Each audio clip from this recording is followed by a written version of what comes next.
I am Pastor David Baxley, and I welcome you to join this video study of end time events and a verse-by-verse study of the book of Revelation. I invite you to follow along in this study and to email your questions to me.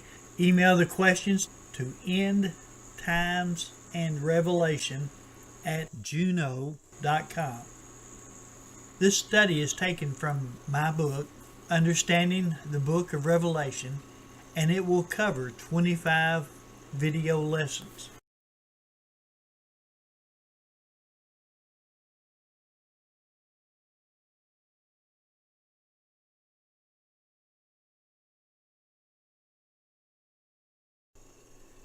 In this lesson, we're looking at Revelation chapter 17. Timeline. Time is at the very end of the tribulation. The first 3 bowls have been poured out, and the last 4 judgments deal with the Antichrist, false prophet, and Satan, along with all who follow this evil political system. The demons have called out the armies of the world to a place outside of Israel, ready for battle. Verse 1. Then one of the 7 angels who had the 7 bowls came and talked with me, saying to me, "Come, I will show you the judgment of the great harlot who sits on many waters."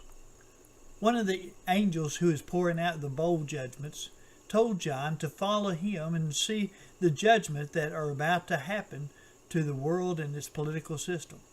Verse 2.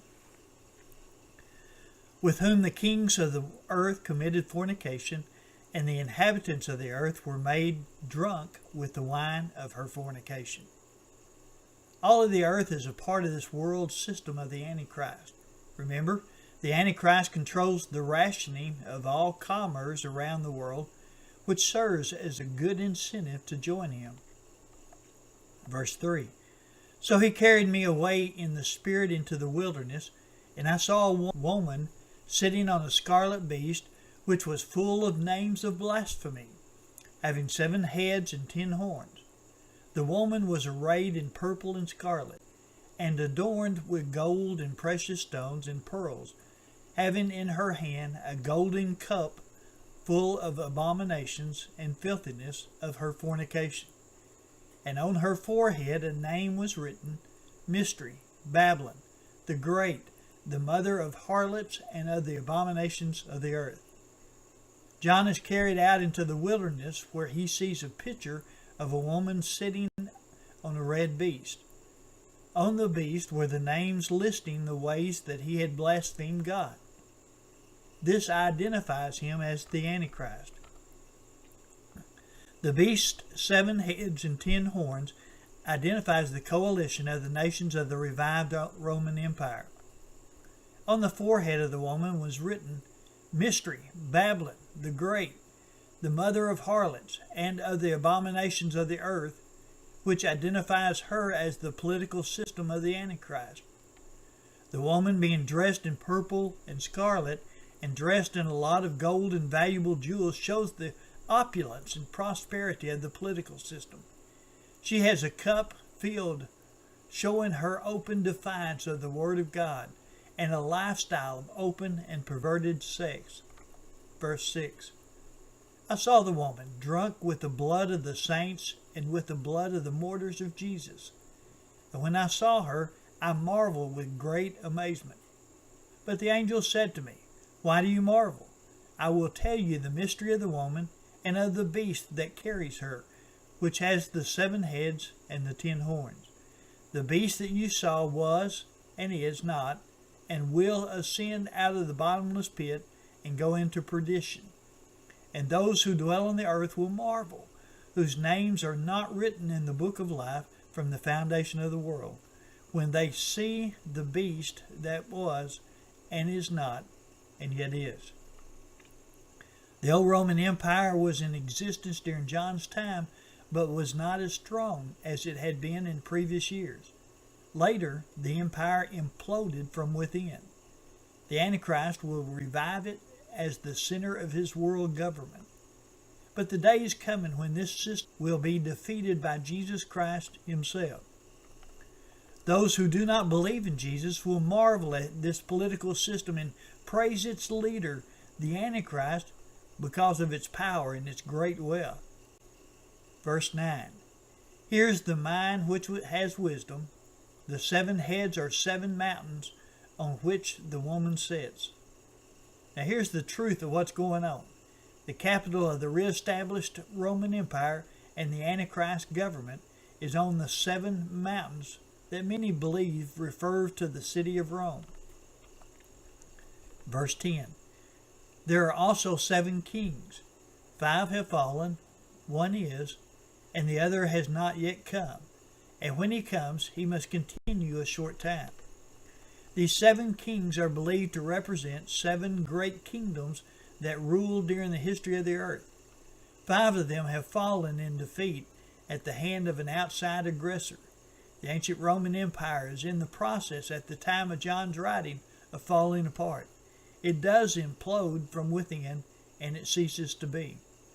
But when the Antichrist comes into power, this old empire will be revived, but only for a short time. Verse 11.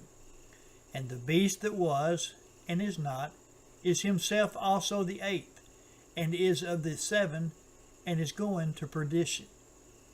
The leaders in these 7 kingdoms were powerful, but the 8th, the Antichrist, will be the strongest leader of them all, yet he will be defeated. Verse 12. The 10 horns which you saw are 10 kings who have received no kingdom as yet, but they received authority for 1 hour as kings with the beast. The 10 political leaders, or nations, have not come into power as John is writing what he sees. But the time is coming when, for a short time, this political system of the Antichrist will find power over all the nations of the earth. Verse 13. These are of one mind, and they will give their power and authority to the beast. These will make war with the Lamb, and the Lamb will overcome them. For he is Lord of lords and King of kings, and those who are with him are called chosen and faithful. Remember in chapter 16 that the armies of the world have gathered just outside of Israel. They have been met by their enemy who is causing torment and pain to the people following the Antichrist. This enemy is Jesus Christ, and he overcomes them all. Verse 15. Then he said to me, the waters which you saw, where the harlot sits, are peoples, multitudes, nations, and tongues. People from all over the world have gathered and appear as a sea of people. The harlot is the Antichrist's political system in Jerusalem. Verse 16. And the 10 horns which you saw on the beast, these will hate the harlot, make her desolate and naked, eat her flesh, and burn her with fire. For God has put it on their hearts to fulfill his purpose, to be of one mind, and to give their kingdom to the beast, until the words of God are fulfilled. And the woman whom you saw is that great city which reigns over the kings of the earth. The nations of the world will turn against the Antichrist at the very end of the tribulation, just before Armageddon is fought. They will take his spoils and riches and leave the Antichrist stripped of power. The woman described as this world's political system. Summary. One of the angels introduces these last 4 judgments and identifies that they are aimed at the Antichrist and his political system.